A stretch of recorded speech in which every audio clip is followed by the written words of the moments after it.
Good morning, Internet. My name is Eric Johnson, and you're here on Close the Distance, the show that is being re-released in the end of 2021 here. When you see this, I hope you will subscribe and join us more regularly if you're able to. I am the founder and chairman of a company called Aurora Worldwide Development Corporation, Aurora WDC for short.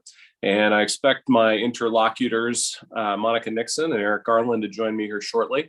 I made a promise to myself a year ago that I would relaunch Close the Distance as a live stream, and Monica and Eric are helping me keep that promise. So when they join us, hopefully you'll welcome them in to the live stream. And again, if you find any of this of value, I hope you subscribe and join us again. What is this thing? So this is the exploration of our landscape and stakeholders for 2022. And this is part of a longer process, which is known as superiority analysis and control factor theory, which I'll be talking a lot about in 2022 as we get these going regularly. And here comes Monica. Good morning, Monica. How are you? Connecting to audio. Morning, Monica. Looking good, sister. Hey, buddy. How you doing? Doing great. I'm going to change my view here a little bit so we can see you better. Such big eyes you have. And here comes Eric. The better to see you with, my dear. That's right. All right. Eric, how are you, buddy? What up? Hey! I'm so glad you both made it. This is very exciting. Thank you for making time. Welcome. Well, I was just giving some introductory remarks. We have a few people watching us in the live stream, and those remarks were based on the notion that the ability to apply intelligence to problem solving is a dark art of which we are three, I would say, advanced practitioners, and with different specializations and expertise, but a lot in common in the sense that we sort of think of intelligence as a type of culture, and that culture and way of looking at the world is one that would do the world a lot of good if it were to adopt some of the characteristics that we have in common. So I was just giving introductory remarks on our journey here the last several days. We've been exploring the macro environment, particularly for 2022, and what 2022 has in store for us as those who inform the ones in power, those who have power for the entities and the organizations that we serve, and those authorities who are able to express that power are very accident prone. And if you think about sort of what our job is to help the accident prone, help those accident prone authorities to make fewer mistakes, really. That's a big part of our value proposition and what it is we do for a living. I'll just say, and I'll pass it, Monica, you were here first, so I'm going to pass it to you for a quick intro. My name is Eric Johnson, founder and chairman of Aurora WDC, raconteur, provocateur, and these are my friends, Monica and Eric. Monica, tell the world who you are and what you do. Okay. I head corporate strategy for Vanguard Integrity, not Vanguard, the mutual fund company. We play, yeah, that's what everybody thinks. No, we play in cybersecurity on mainframes, which, contrary to what, a lot of people think, mainframes still process your credit card transactions, and all the big banks, for the most part, are still on them.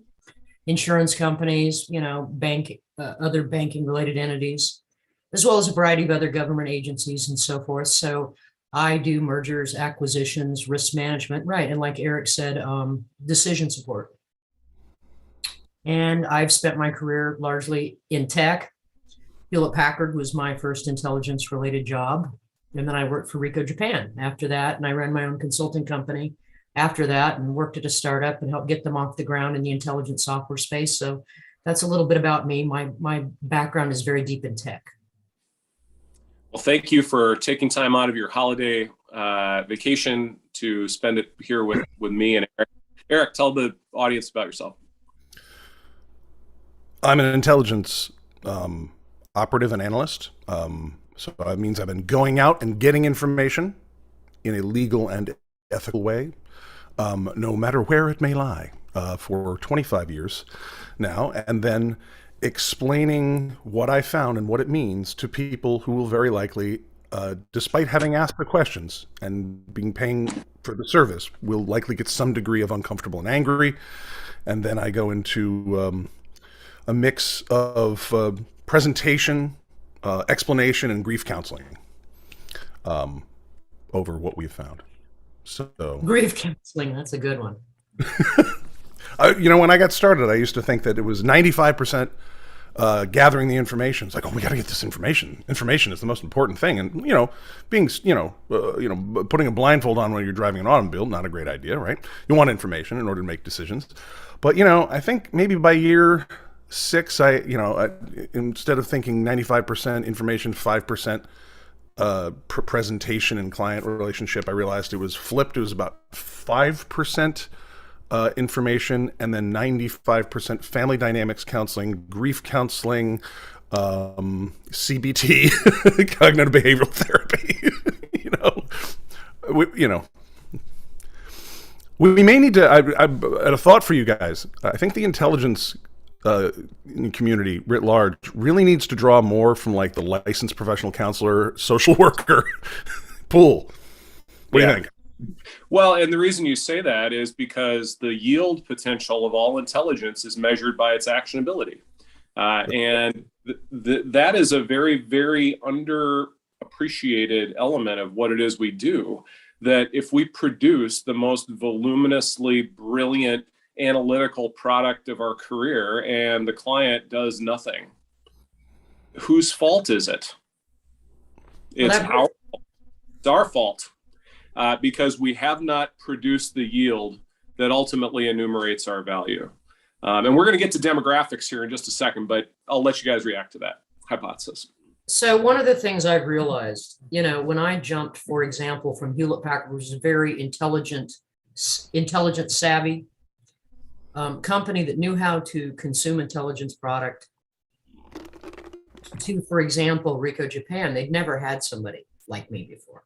So I was this foreign entity, and believe me, when you start challenging, even though they hired you for this purpose, but their misconceptions potentially about the environment, I can't underscore enough how important culture is in the receptivity to intelligence products.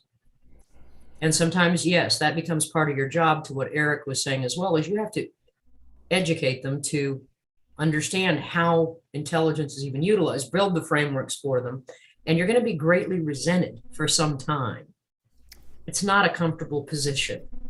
I mean, I've said this many times to people who know me well. If I had intelligence, maybe I never would have chosen an intelligence career because it's like you guys have so eloquently communicated, it's radically misunderstood in many cases what it is we do, why we do it, how we work, and it doesn't make for a lot of fun, but it does make for wearing many, many hats. Getting comfortable with being uncomfortable is a prerequisite. Yeah, and there's not a lot of people who would probably choose that as part of their career path. Because they don't values. It doesn't even matter how good you are at it. You can be exceptional in some cases, but you're going to be challenged by people whose kingdoms that you might shred. Yeah. I've been there. It's not a great thing when it's like, well, your whole business division doesn't have a value proposition. Uh-oh. Sorry. Yeah, I've been in that position many times. And believe me, if you don't think people want to pull arrows out of the quiver and kill you for blowing up what they were trying to do. Right on. I know what that feels like. And it's almost like being a lifeguard sometimes, where lifeguard technique, you gotta get the person who's drowning in a headlock and freeze them up so that you can get them back to shore. Or panicking, freaking out, they will drag you both down. And I've been in situations where I've had to give some bad news, and this is 14, 15 years ago, where I'm like, you are about to get in bed for $150 million with a group that we discovered to be connected to the guys who took Enron down, and the Goldman Sachs scumbags who were too filthy for them and got defenestrated and are behind like the mortgage packages that are going to blow up next year. I know because we've done the model on that, and that hasn't happened yet. This was probably get delivered a month before Bear Stearns blew up. And it's like, you haven't seen this yet, because, you know, the whole thing about intelligence does not, we're not historians. We do things before they happen.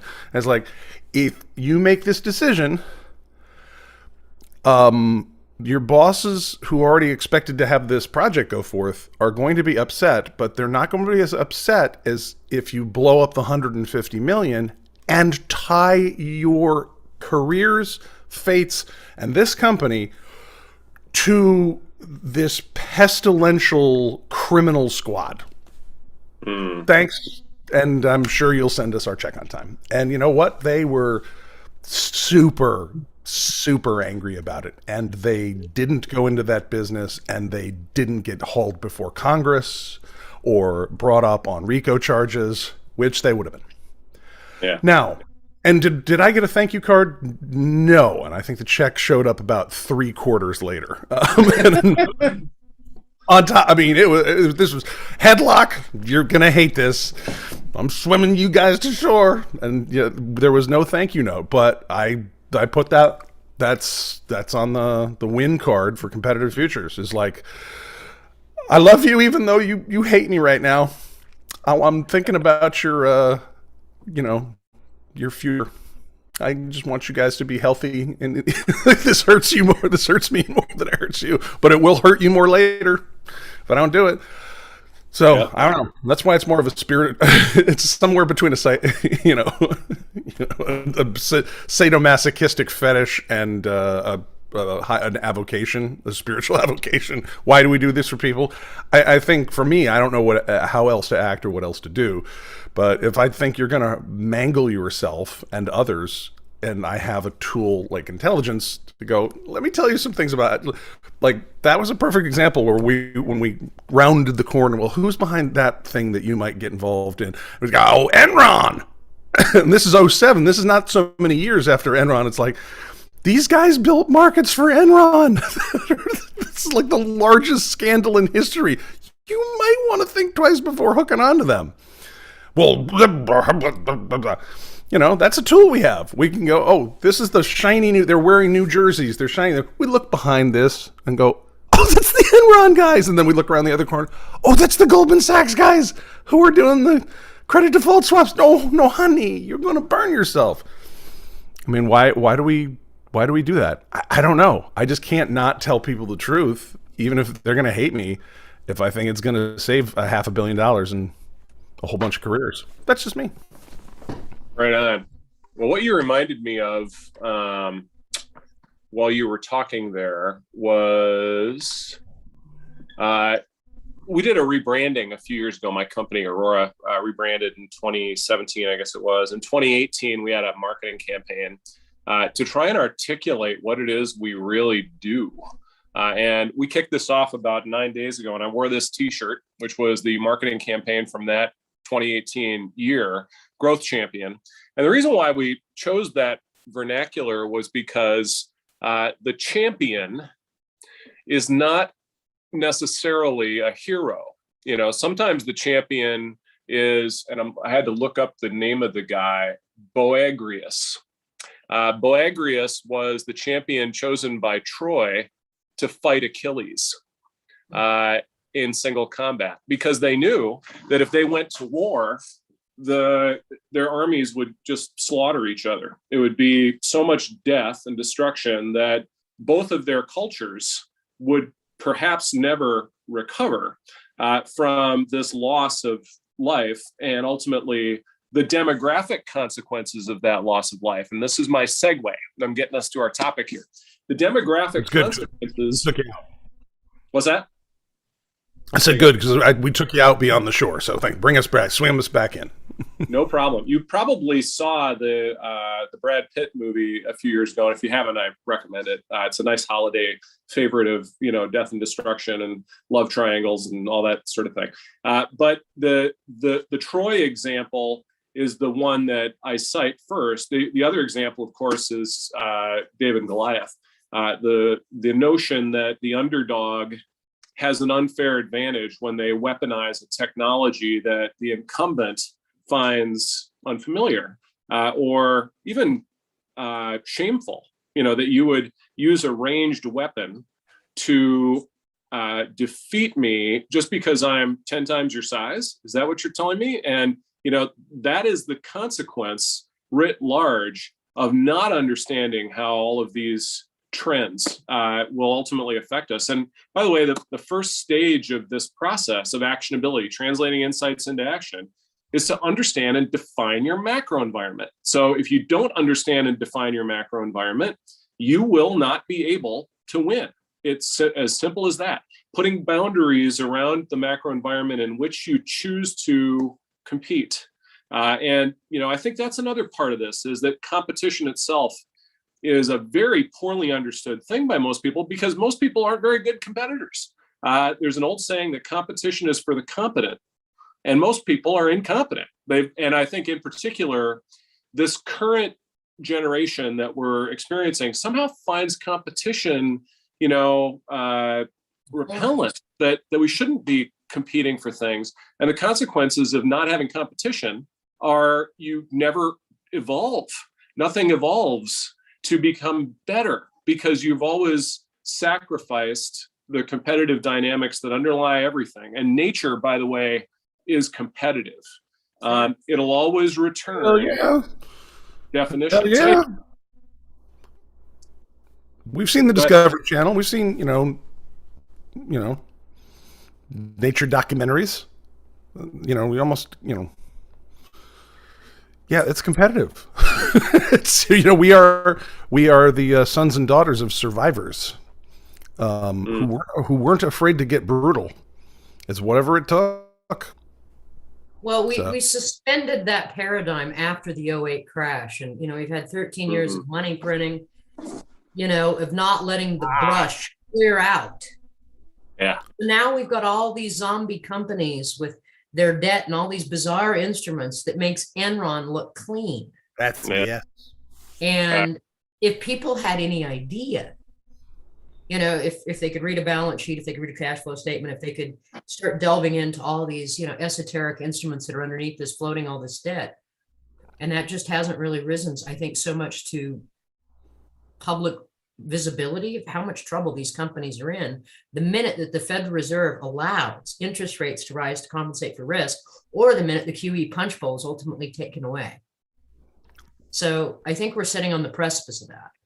And the brush fire is going to get cleaned out. And back to your point that, right, this is what we have to do, because competition does exist. And when we allow all this dead stuff to build up instead of the natural order of things, of, well, some need to fail. And that's just how it is, folks. And hey, millennials, I'm sorry if I offend anybody here, but I guess that's how it is. You guys are going to find out in the real world here in a few years that this is just how it goes. Mm-hmm. That you will have to compete. That is the natural order of things. Yep. But I don't want to crap on the millennials too much when the boomers seem to have been in a position of like, well, the deal that we had, no matter that the leaders of our generation have changed all the contracts with everybody, we still get ours first. And by the way, it's these are blunt instruments, because there's tons of with all these machinations the last 20 years financially. Don't forget, there's a ton of boomers who could be watching the show going, dude, I still don't know how I'm going to retire.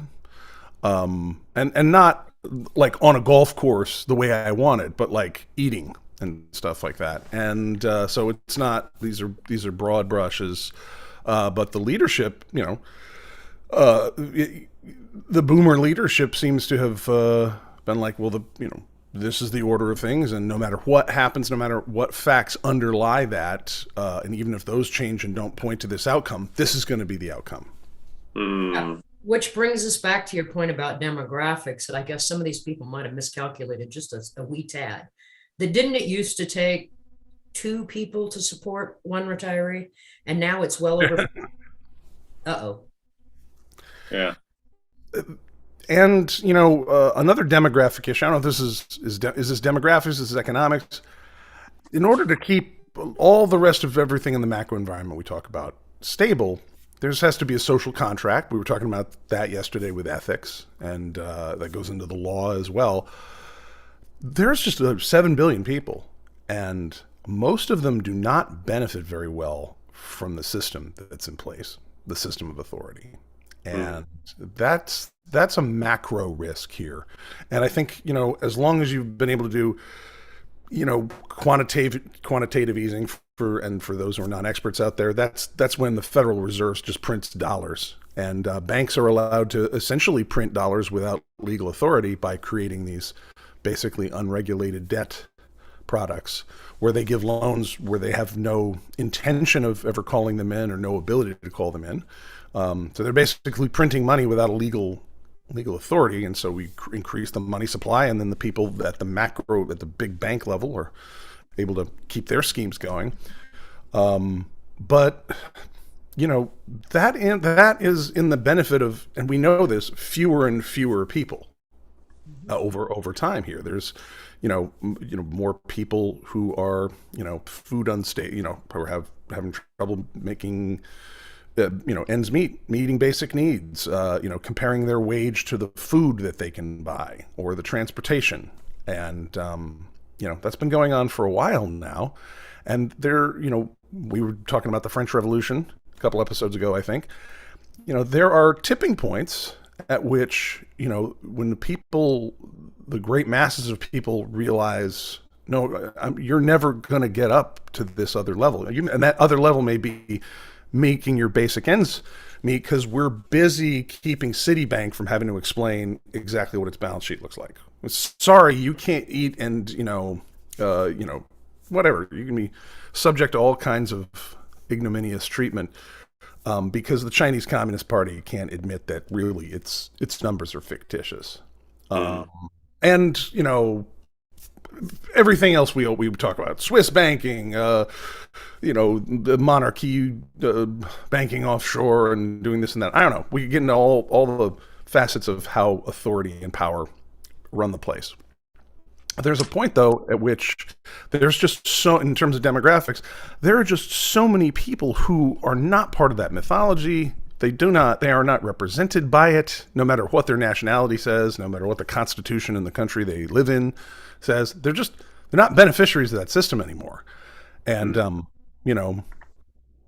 that suggests macro instability, i.e., revolutions.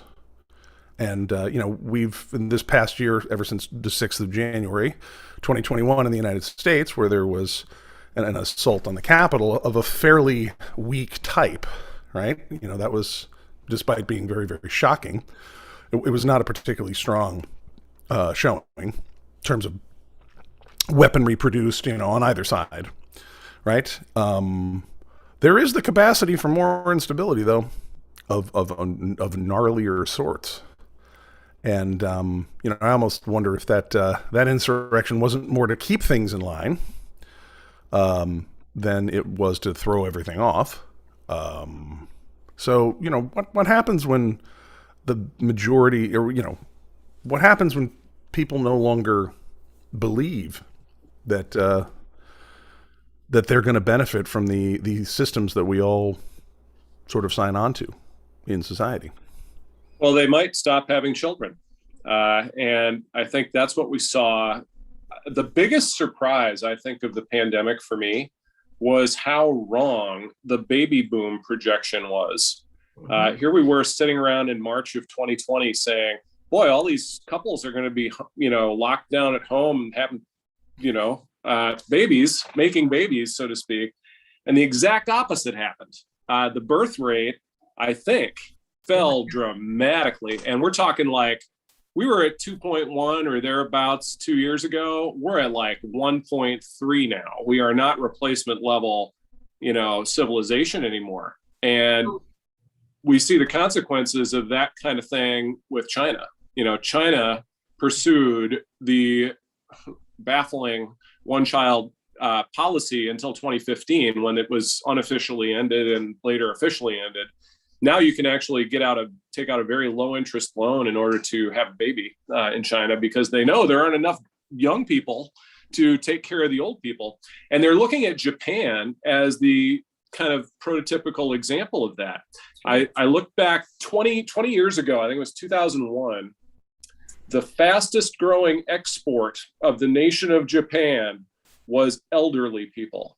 Mm-hmm. Let that sink in for a second. They were sending their elderly to the Philippines, and it was to the Philippines as their one destination, because they didn't have enough young people to take care of the old people. And so what I'm subscribing to here and describing, I think, for your all, reaction is that, although gender may be an artificial construct, sex is not. And if you want to have people around 100 years from now to take care of the people that I made a few years ago, and that I know Eric has a few years ago, that will ultimately have to be taken care of by those people, grandchildren, great-grandchildren, et cetera, you better figure out how this whole population thing is going to go, because now we're in a condition where sperm counts are starting to be affected. And I won't comment on the root causes of that, but let's just say it's not toxic masculinity from a trend point of view. And there we're getting a little socio-political again, but anyhow, I'll toss that out for you.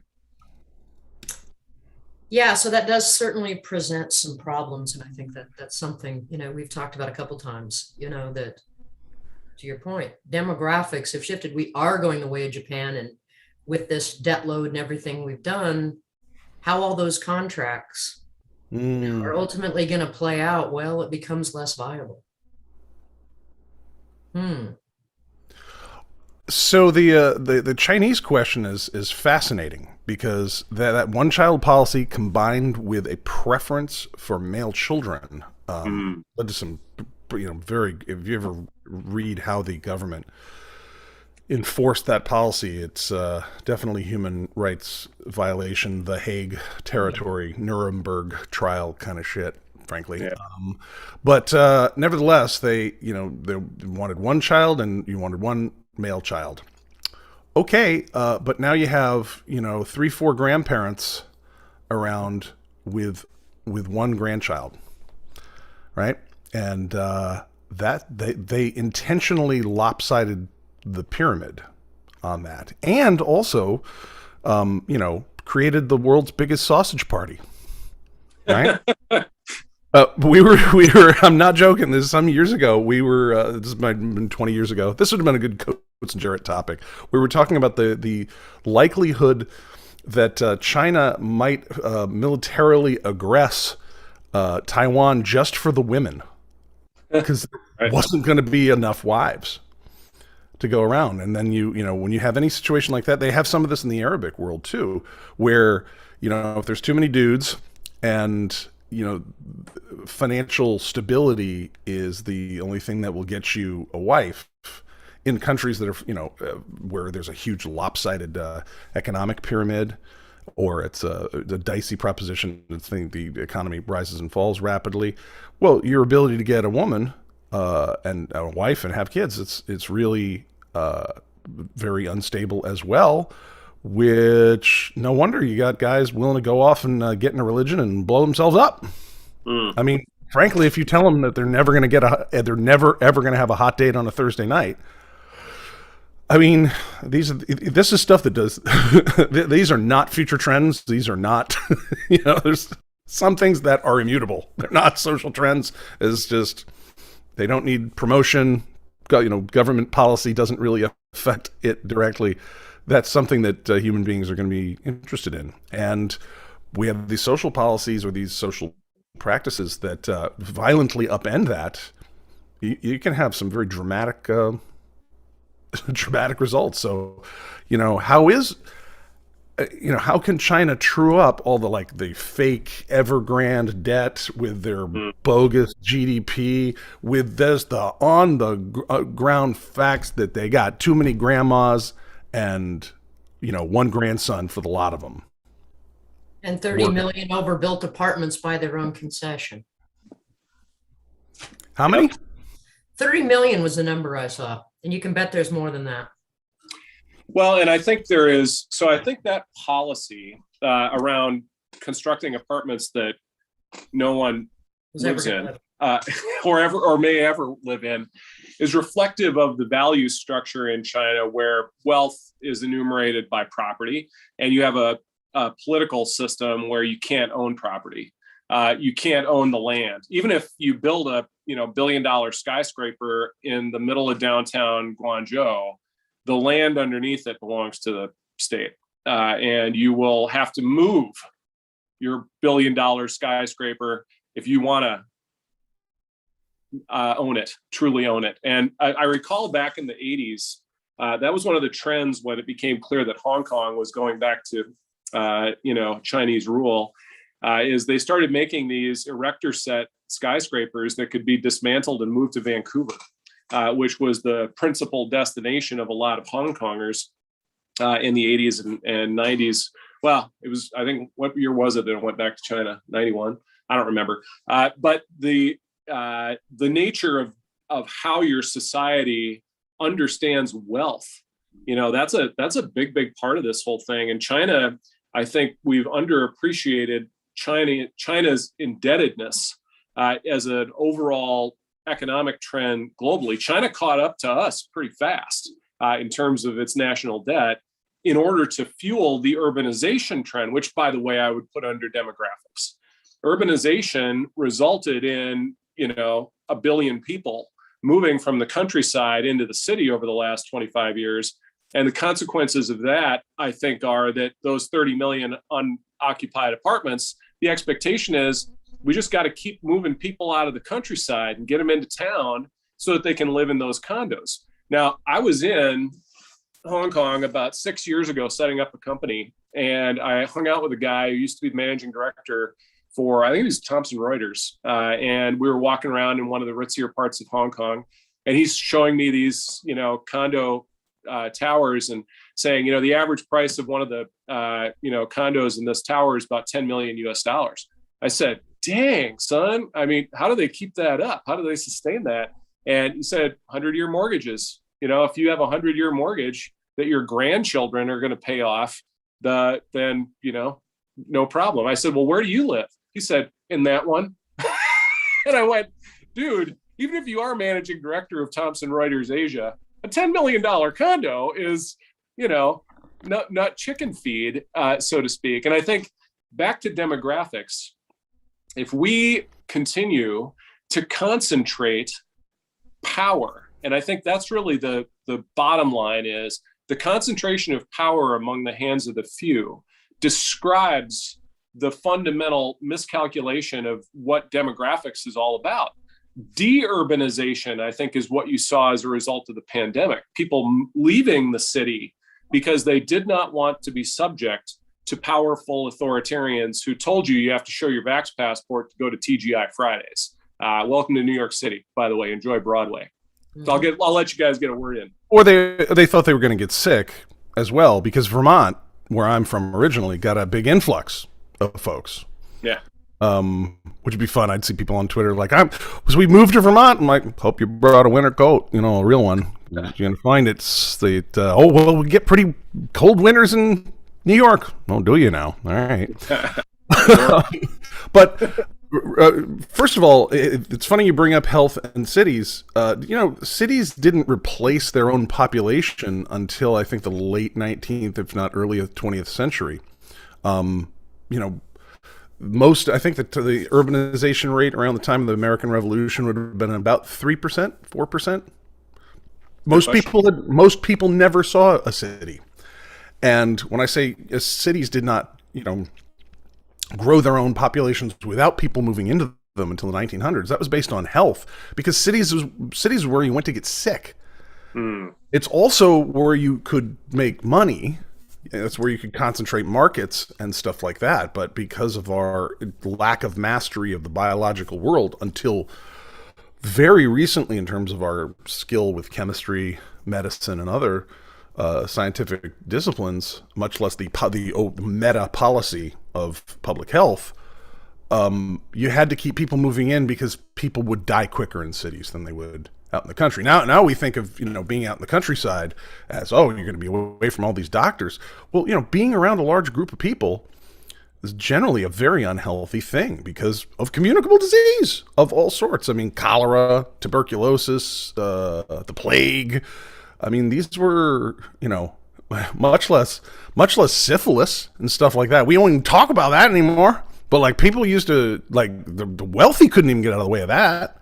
They actually, when you think about it, until penicillin, which was early 20th century, until penicillin, no matter how much money you had, you couldn't get out of the way of a variety of diseases that are very easy to get away from now. Calvin Coolidge's son, Cal Jr., he's of course Vermont's president, so I'm apt to know a lot about him. Cal, one of the saddest moments during his presidency was Cal Jr. was 20 or so, I believe, and he got a blister on his foot from playing tennis on the White House lawn, and he was like dead a week or two later from infection. So no matter how much money you had, how much power you had, we still didn't have the medical know-how to get away from overwhelming sepsis, which could affect somebody in the prime of their life. So it's funny, the pandemic here, the COVID pandemic, is really not new for us. And it's not surprising that it pushed a bunch of people into the countryside where it's like, whoa, being cheek and jowl with people, not knowing what they're carrying and not having the ability to necessarily heal that or prevent it. That's an older trend for us than it is new. We've forgotten it in the last 100 years of what it's like to live like that. All of a sudden people are, I'm going to go to northern New Hampshire, But I think the fact is, city living has increases GDP and increases intellectual output. And if you look at where the GDP is measured and produced, which may be better done by looking at where patents are formed. Have you guys ever done demographic analysis of where patents are filed? I used to do an annual patent roundup of, how many patents each country. I only did like the top 20, but I used to write something about IP and sort of where the IP activity was happening. US was always on top for a lot of that time. I mean, it usually still is, I would think. I think they are. Yeah, I don't look at and we usually crush everybody else with our system of universities and whatnot. But go look at the Arab countries, where nominally, because of dead dinosaur food, they have big fat GDP, quote, per capita, depending on how they count citizens, of course. But then look at the number of patents that they put out, in their own private companies or their universities, and it's like, where's the power? That's a fascinating. If you can draw that map up, that'd be cool. I haven't looked at it this year either, but what's that? U.S. is number 2 behind Japan now. I'll see if really? I can share that here. 1 second. I was about to share your graphic that you sent me, this one, and I'll jump back to that in a second. But I'm going to swap that to this guy for a second. Here's my, and of course Google is factual about everything, right? So we'll trust them on this one. So here's 2018 versus 2020, and World Intellectual Property Indicators. Come on. China number 1, 2020, US number 2, and that's just a brute force number. Total 2019. So it's been China for a few years now. No, those are trademark applications. Oh, sorry. I'm looking at. Thank you for that correction. No, I thought you had the first one if you scrolled back up. But yeah, where's patents? I thought you had it up at the very, very top. You did have patents in it. Patent applications, patent grants. Right. There we go. Different thing. Patent grants, and China has been number 1 for some years now, and drawing out that lead, it would appear South Korea is number 1 for applications. So yeah, interesting. Per GDP. But I gotta ask though, how many of them Chinese patents are from stuff that their grad students ripped off out of here? Yeah, because the FBI said that it opens a new counterintelligence case file up against a Chinese national every 10 hours. So I believe it. I believe it. So a lot of that, as I sort of talked about, I've been to China annually for about 20 years now, and I haven't gone in the last couple of years, as you might imagine. But every time I visited China, I'd bring that up, and the perspectives were always pretty singular. And this, I think, is a demographic related. It's also social. Is that there is a widespread understanding that hoarding is greedy. And so if you seek to profit from something that could benefit society, you're actually a bad person. You're evil. Self-interest has culturally been made anathema under the communist regime, where you are made to feel guilty if you profit singularly, unless you are of a particular Mandarin class. And I there we go. Because somebody made them the number one importer of Dom Perignon champagne, and they ain't passing that out equally in Xinjiang province, now are they? Yeah. Well, that's sort of the definition of technocracy, right? Is you have a technocracy where those people deserve it, so to speak, and the rest of the population. And maybe this is the root cause, element of all this societally.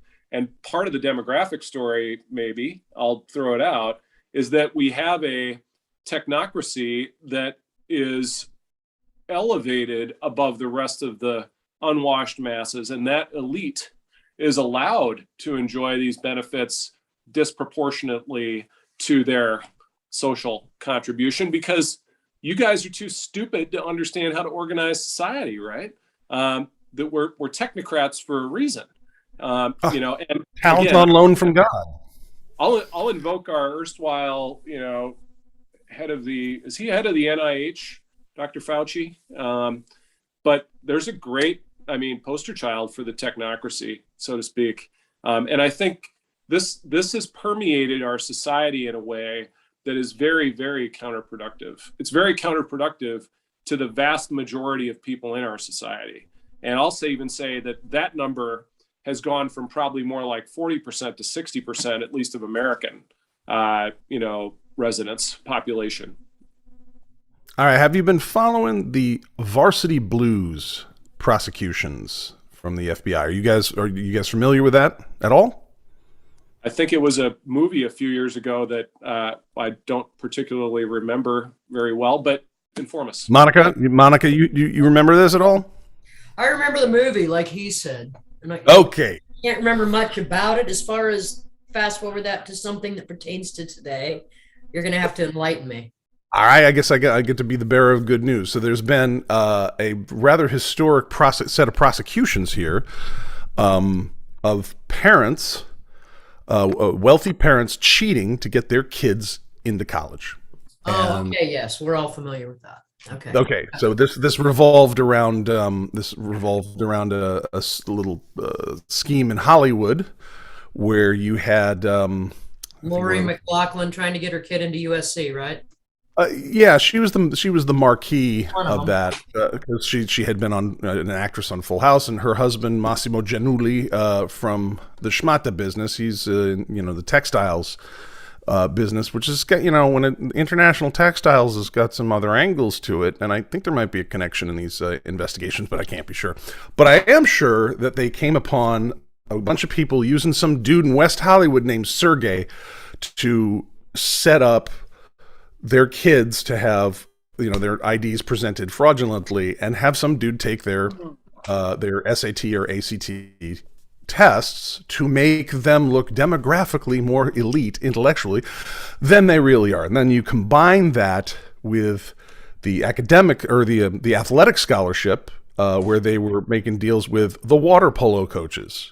And by deals, I mean bribery of the fencing coaches and whatnot. So not only are we falsifying the data through a guy named Sergey, what do you have to be told?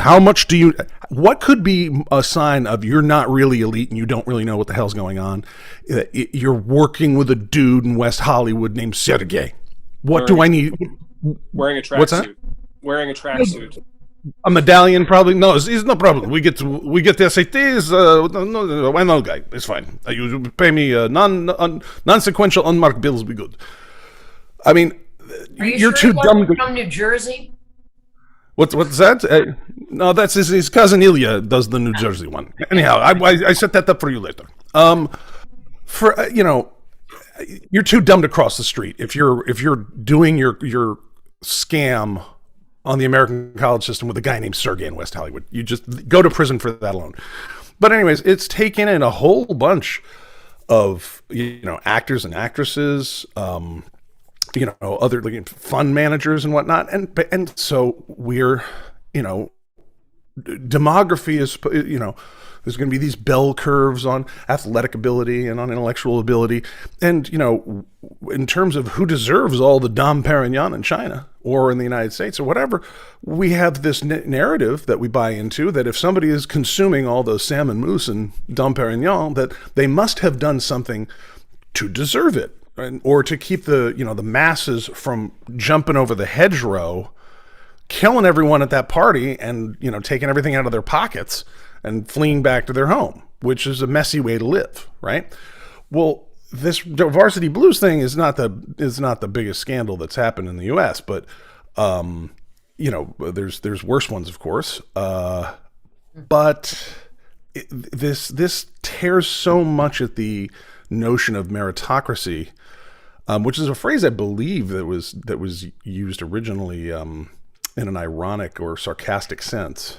It's just so endemic of y'all aren't elite, you're just cheaters. Yeah.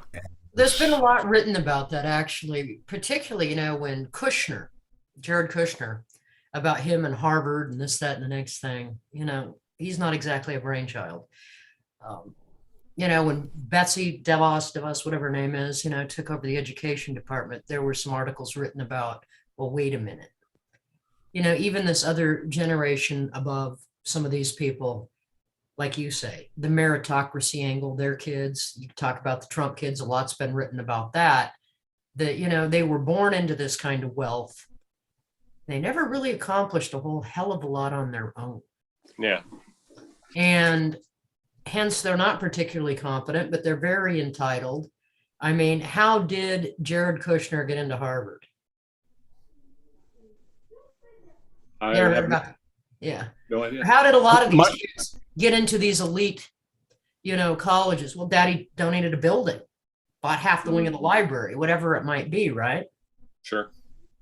And it's just kind of gotten progressively worse. And it's culminating in all of this. I find it kind of amusing, if not disgusting, but yeah. And eventually it leads to some real world consequences where these people end up in, the Trump administration was, particularly. That's my point. You get all these people that have been connected to this great wealth, but they're royally incompetent at doing anything. And I use the example of Betsy DeVos, however the hell you say her last name. The woman's never taught a class, but she becomes head of the education department in this country. What?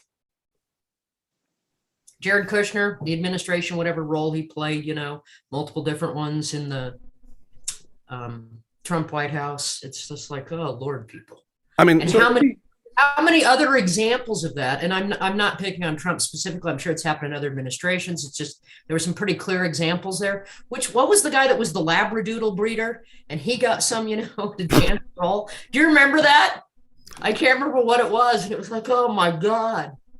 But yeah, to your point, least competent. I mean, I got to say another story. When I moved to New Jersey, it was very illuminating how this worked. So I lived in Upper Montclair, which is a very wealthy suburb, about 15 minutes outside New York City. And I lived right off Valley Road, which, property taxes on the houses around there were like $35,000 a year. Okay, very wealthy suburb. And I can remember the Starbucks, as I'd drive to the office in the morning, I'd stop and get my coffee, and I would listen and I would look at, I kind of thought it was a joke when I moved there about the mafia and this, that, the next thing. Well, found out pretty quickly it wasn't a joke. So you'd see Maseratis and Ferraris parked out front, and women in tracksuits, tracksuits, in New Jersey tracksuits, still a joke that I laugh about because it's so real, actually. And they would be talking. I listened to some of the conversations that would transpire as I was waiting for my coffee. And one of the things I heard repeatedly was, some of these women, how they spoke and their general level of education. And, then they would be talking about their kids and trying to get them into these, fancy schools and this, that, the next thing, and how much they had to pay to have them tutored and all this. And yeah, it was pretty amusing how all this class status conveyance, because normally I don't think Tony Soprano's kid would probably get into Princeton, but. Well, I will say, I'm going to stop this share and I'll let you say something here in a second, Mr. Garland. But the Hallmark Channel is never going to be the same ever again. Laughlin and her amazing talent. And I'll also say that Target's sportswear section will also never be the same without her husband, Mr. Massimo Giannulli. So let me, all jokes aside, Eric, what were you about to say? I was like, the Hallmark Channel's never going to be the same. Well, Melania Trump's, available probably. Does anyone know her age number? Right. There's talent. Well, on a historical level, okay, one of the hallmarks of some of the Trump administration, you've got somebody who is just net open, not a secret, not in a file somewhere, a front for the Genovese mafia, and which was subsequently rolled by the Russian mafia. So a mafia front as president. Now that was very blatant, but it's not the first time it's happened. This is not the first mafia connected, president that we've had. What about JFK? His dad was infamous. And that's another one that there was just absolutely no question about. And they just top-sided some of the JFK documents and from the FBI. And of course, just like I did with the 9/11 docs that they put out, which is like, oh, the Saudi government did 9/11. Oh, interesting. I'm still questioning why that's not more on the news. But the JFK docs were eliminating, but not as dispositive as to what they're, get it. But basically, what I got from the docs that they declassified was they looked at a lot of the foreign influence that might have been there, KGB or DGI, Cuban intelligence.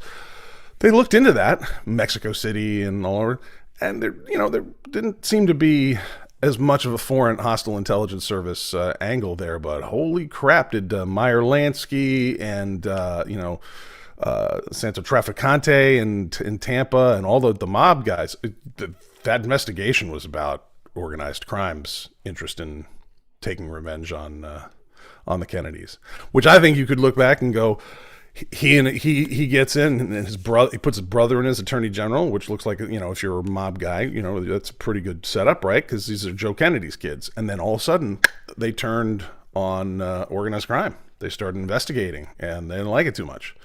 So anyway, not the first time we've had a mafia a guy in the White House.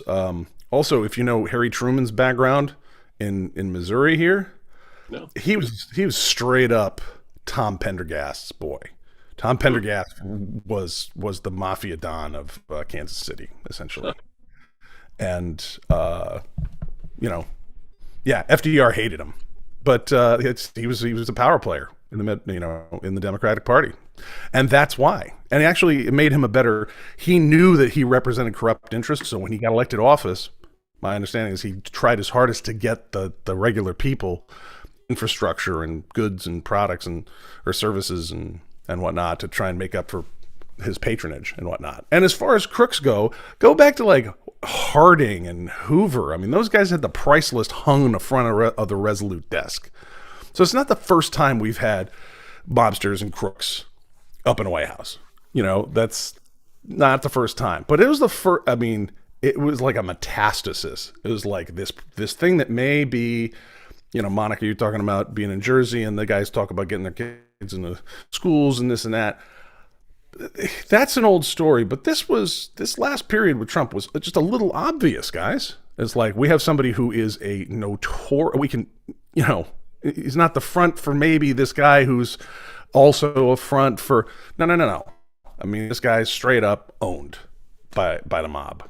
And his kids are, you got Fred, you go back to Fred Trump, Friedrich Jalom, the grandfather, owned whorehouses and whatnot, but very successful. Tried to go back to Germany. They wouldn't take him back. Comes back to the United States. Fred Trump, his son, was a very savvy business guy whose attorney was Mario Cuomo, by the way. Isn't it funny how that never made the news? Nobody ever mentioned that connection?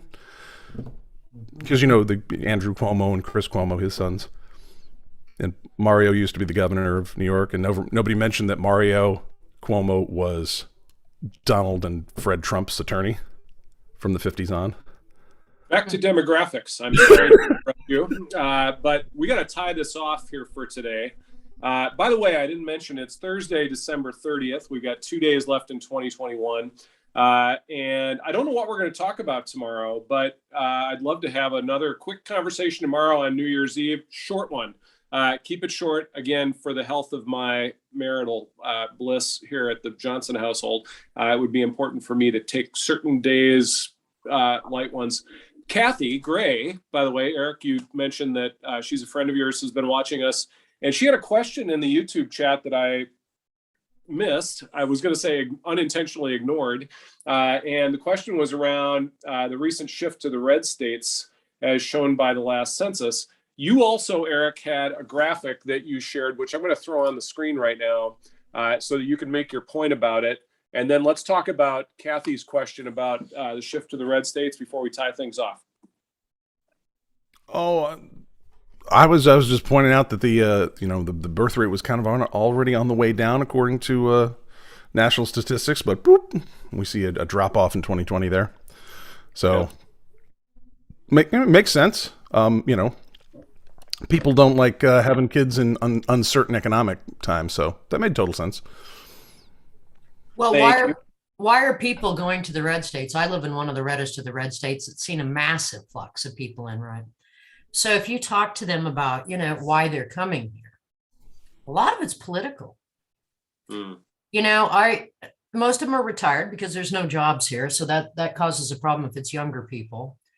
And I've seen a lot of people who got here and then they realized they really didn't like Idaho politics. If any of them were more liberal, and like my neighbors behind me were ex-HP from Colorado. Of course, me being an ex-HP, we became pretty good friends and they got the hell out of here. And a lot of other people, if you come here and you don't have a good job, I've seen that there's a flux of people wanting to go back to California, either because of politically, related things or because of employment things, if they weren't completely financially set. Mm-hmm. So, and I think a lot of them are going to get an education this winter because we're getting a lot of snow. And it's very cold here right now. So, but then you go up to some place like Sun Valley where I just was, my family has some property and this, that, and the next thing. And you can see a lot of people from California and Seattle flocking in there. And that's caused massive problems because there's nobody to service everybody up there. And if you want to live there, a condo's $3 million in Sun Valley.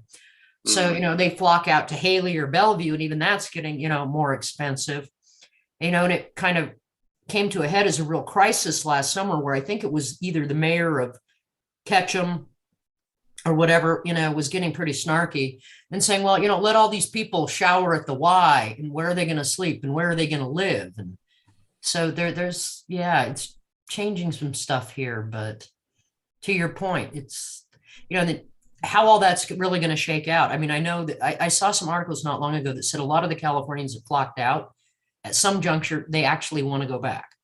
Yeah.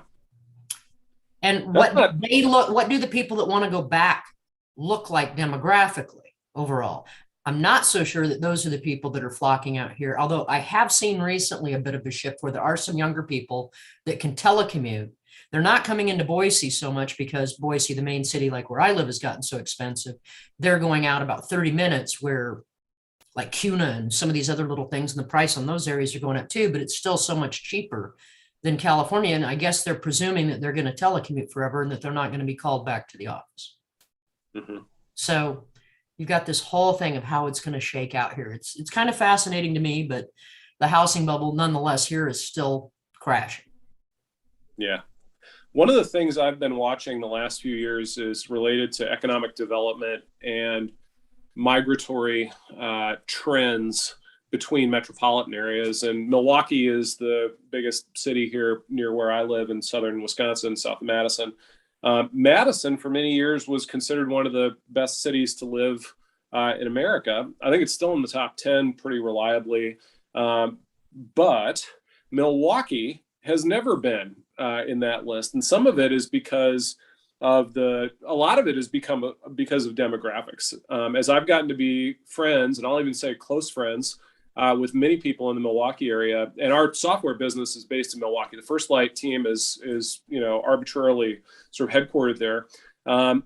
I have discovered that Milwaukee's history of segregation, and in particular, sort of how not just Black and brown people were isolated. I'll even say ghettoized into parts of the city that they could keep them under control. And the consequences of that, I think, historically has been out of the top 50 metros in America, Milwaukee ranks dead last for economic mobility in terms of people of color and what their sort of future looks like. Now, I happened to be sitting in a conference room it was February 2020. And I was talking with the CEO of the Chamber of Commerce in Milwaukee, Tim Sheehy, and we were talking about some work that we were doing together around Milwaukee's economic development and how to change it. And I said, Tim, you've got one metric that you should be tracking over the medium term here, next 10 years. And that is, what is the net promoter score of your young people here in Milwaukee? And then slice the NPS score based on their recommendation of Milwaukee as a place to live, work, and play to their friends, mostly their friends online, by the way. And if they're not a 9 or a 10, they're out of here. They're leaving. And you can forecast with a general, high degree of confidence that NPS score is reputationally important to them in terms of how they project their identity into their online environment, and how their peer group ultimately sees where their future lies. If your young people, your Gen Zers, in other words, are telling you that Milwaukee's not a great place to live, work, and play, not only are people not coming here who are part of their social circle, they're leaving. And so they started measuring that actually last year during the pandemic. Among whites, it's like, I forget the score. I think it was a 9 on the 100 above, 100 below. Among Blacks, it was a -48. So I'll find the stats for you guys next time we talk, and I'll show those stats here because they just came out with the number, I think in November for their annual meeting. So it's still not a great city for economic opportunity for people of color. But if you're white, it's a great place to live, the general Milwaukee metro area. And I think that's a lot of the situation in the country. I'll finish that point by saying, I believe the top cities nationally were Dallas, Fort Worth, the Research Triangle, Raleigh, Durham, Chapel Hill, and San Jose, maybe? I think San Jose was right up there too. I think those 3 cities were the places where people of color had the greatest appreciation for economic opportunity and fairness, frankly. Monica, you missed it yesterday when we were talking about ethics. I wore my Equitas and Veritas t-shirt, which is all about, equity is not about equality of outcome. It's about treating people fairly, not treating one group differently than another group based on some inherent characteristic, one way or the other. And I think that's a big part of our intelligence culture. So I'm going to shut up, let you two make your final points, and I'll go ahead and invoke the stereotype and say, ladies first, Monica. Take us home here on demographics and what you're watching in 2022. Eric, you get the final word and we'll call it a day. Well, one of the things, and it's just one of the thoughts I had in all of this is, if you look at the younger generation, to your point, these guys are not moving out of mom and dad's house until they're 35. But yet you see all this stuff in the mainstream media. Oh, the millennials are buying houses. No, they're not. And they're not having kids. Okay. They're not. And then, this housing thing, it's blowing apart because, as we all know, it was driven by money laundering, fraud, ultra low interest rates, and not pricing risk accurately. Okay. So, and then you see all these placed articles about, who's buying what. No, everybody's going to do all this. And it's like, okay, but the real numbers don't lie. That's not what's happening. So I'm very curious how all this is going to shake out. And then you see this attempted force mentality that you don't want to own anything. Did you see some of those articles? Eric and I know shared them back and forth about the housing thing. One of them was just blatant, and I can't remember if it was in the New York Times or what it was in, but basically trying to instill the mentality in them to just rent. You don't really want to own a house. Yeah, who called up who at the editorial desk there and planted that thing? Yeah. Right? BlackRock, anyone? Innovation Homes? I mean, what? How's all this going to play out? Never own anything, right? So I look at all that and how, when that generation, I guess, is kind of going to go, wait a minute, if I have a payment forever, get some economic education there, how all this is going to play. If the people here, okay, on another note, and I'm kind of digressing because my thoughts are a little scattered, I haven't had enough coffee yet. So one of the funny things about watching, anybody that's younger coming into Idaho and how they were trying to incent them to come in, they built all these apartments downtown. I think we're going to have our own little China here pretty soon. 1-bedroom apartments. I kid you not, in Boise, Idaho, where the median family income is 65. Can I say a bad word? Friggin' $1,000 a year. Okay. That's not a bad word. Close enough, but y'all know what I meant. Yeah. And I kid you not, I saw 1-bedroom apartments listed downtown. Oh yeah, but they had granite countertops and probably a Wolf stove. Stainless steel appliances. High-end ones. Okay, that they probably couldn't afford to service, but $800,000. Wow. I shit you not. Okay, there's the bad word. I saw this listed and I knew that this was way out of hand here. $800,000. You got to be kidding. So I think there's going to be a lot of California property developers who are going to get real upset here real soon, because they were trying to get these kids to come in here. But here's the other side of that. And they're the ones who want to live downtown, right? Most of the rest of us don't, that are a little older. So you've got a bunch of people who prey upon, like, what was the outcropping when HP started shedding people, picking them up, putting them into other roles. Most of those people make a third of what they used to make at HP. Most of them have cleared out. But there's these little startups that kind of cropped up, and that's kind of the big game here. Is if you can pick up the old HP talent or Micron talent or something, great. Or get these other kids with coding skills and this, that. Next thing, what they don't realize is they want you to come in and work for $60,000 a year, which doesn't put you in that apartment downtown at $800,000, or even any of the other ones to rent at $3,000 a month. Yeah. This is going to get fun in Boise. So I'm sitting back going, my bet is we have an economic blowout here, the likes of which 2008 seems tame, because in Boise, and I track this pretty closely, and I bought and sold houses during that time. Last time housing in Boise got cranked like that, it was one of the biggest run-up markets. As you guys know, it was in the top 5 last time. This time it is number 1 by almost anybody's, estimation.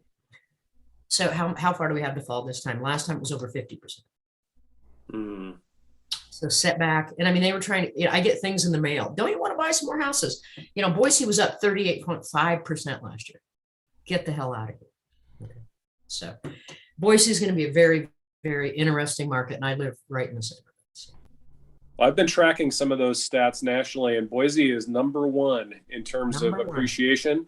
And then the gap between the appreciation and the raise in incomes, that gap is number 1 in Boise, Idaho. That's my point. And so that the only way that can sustain itself is if there is liquidity injected by the central bank, and that liquidity has drying up, baby. And that the consequences are hyperinflation. And so what happened in Weimar Germany, everybody likes to invoke Nazi Germany, of course, but I am much more interested in Weimar Germany, because there were 4 years of incredible capital gains from real estate and the stock market and appreciation of the currency, frankly, before it all went to hell in a handbasket. And that 5th year, man, there was hell to pay. And you could take all your Deutschmarks and put them in a wheelbarrow, and you couldn't buy a loaf of bread. Right. Well, and at the end of that whole cycle, you take your Deutschmarks and your wheelbarrow, and they dump the Deutschmarks and steal the wheelbarrow. Wheelbarrow. Yeah, I was going to get there. Yeah, exactly. Eric, take us home. Final remarks here. Demographics is destiny. And, if you don't take care of all the people may take care of you. Well said. I think that is just a beautiful way to close us out here. And I don't know what we'll do tomorrow. You guys game to connect and just chit chat about whatever we want and do this again? Sure. Yep. All right, cool. See you in the morning. Thank you all for joining us to close the distance, the social distance here. But, I use that title, it's a triple entendre. And the secondary meaning, I'll go into the tertiary meaning here tomorrow, but the secondary meaning is that when you're attacked, you don't run away because they'll just shoot you in the back. They'll trip you up and tackle you and kill you on the ground. When you're attacked, you fight. You close the distance with your attacker. And that's a big part of the branding here is that wherever you are and however you're under attack, you've got friends here among us, the intelligence nerds of the world who are united to try and navigate reality and figure out what the future looks like. And so I hope you'll join us again, everybody. Monica, Eric, thank you. Once again, we'll talk to you tomorrow. Thanks, Eric.